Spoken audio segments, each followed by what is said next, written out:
Okay. The yellow glowing-eyed thing that called itself Jibril paused.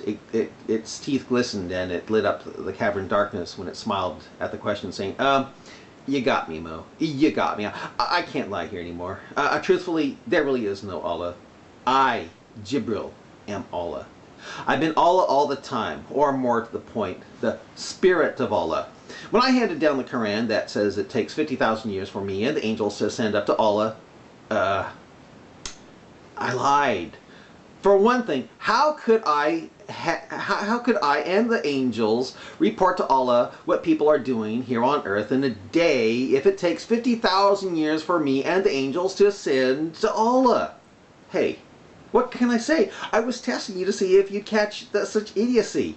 I had no idea that you'd actually make it a part of the Quran. Sheesh. No way in hellfire, but shockers of shockers, you did. Thus, that is one of the reasons why I am here. I mean, if that scripture in the Quran was true, well, wouldn't that mean I had nearly 50,000 years to get another revelation from Allah to send it back down to you? Think, you chucklehead, you think.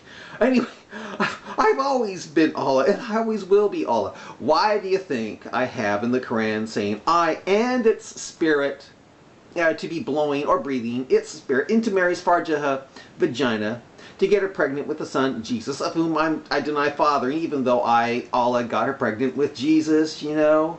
Because we are the same angelic thing. That's why. Well, I was playing games with you, Mo, testing your intelligence to see how inquisitive you were by wondering why I have the one God, why I have the one God always calling itself we, or our, or us, when shirk is the worst of sins in the entire universe. Or why I'd be calling, or I'd be having Allah use the royal we, as they will call it centuries from now, when partnering with Allah is unpardonable. Hey, again, I was testing you.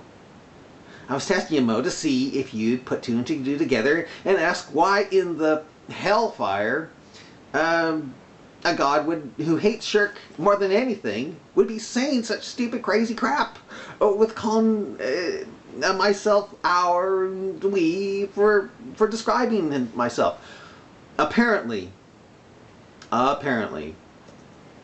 you, being the fine genius of inquiry, aren't that inquisitive after all.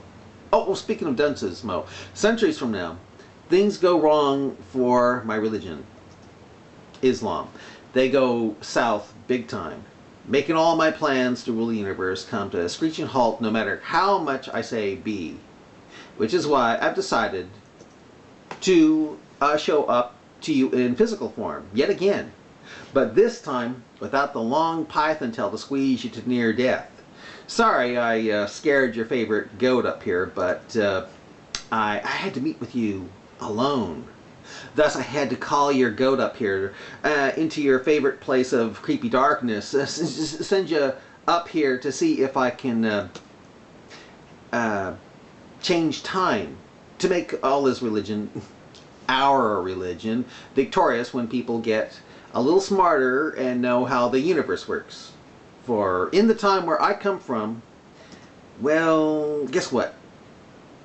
There is no Islam. Not one mention of it. Zero. The closest thing to it is a stupid Klingon cult that believes the Klingon planet is flat. Shrieked the being with fury. Cotton, the future Muhammad, trembled. He trembled. The glowing-eyed being with the glowing white teeth went on and said, after stopping off the 21st century, I can certainly see now where things went wrong. I can certainly see where things went wrong, Omo. Or just why my religion fell apart on this planet, yet took off so successfully in the Delta Quadrant of this galaxy. The reason why they fell apart here and not Islam. Oh, the reason why they fell apart here and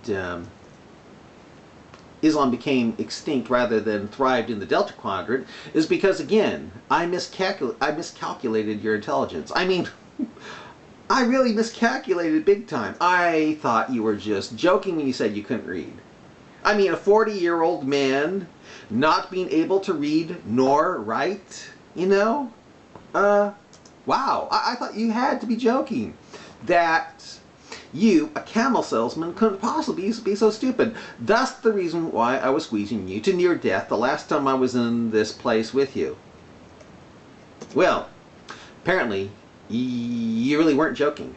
You really are true. You really are a true blue moron of the major kind. That's the reason why you never asked me about why all that nutty we, our, or us, when at the same time all I hate's partnering to the point of psychotic damning insanity. Had I known at the time you were so vacuous, I would never have picked you as my messenger, and would have picked someone smart enough who could read and write and not be dependent on Jews to do the writing of the Quran for you. You know? Yes, that's right. They are Jews, you know. Yet they are so afraid you will put hot pieces of metal in their eyes and take off their hands and feet to let them die in the sun, to leave them out in the sun to die without water, like you did to those other guys, that they just, they just act like they love you and say you're cool, you know.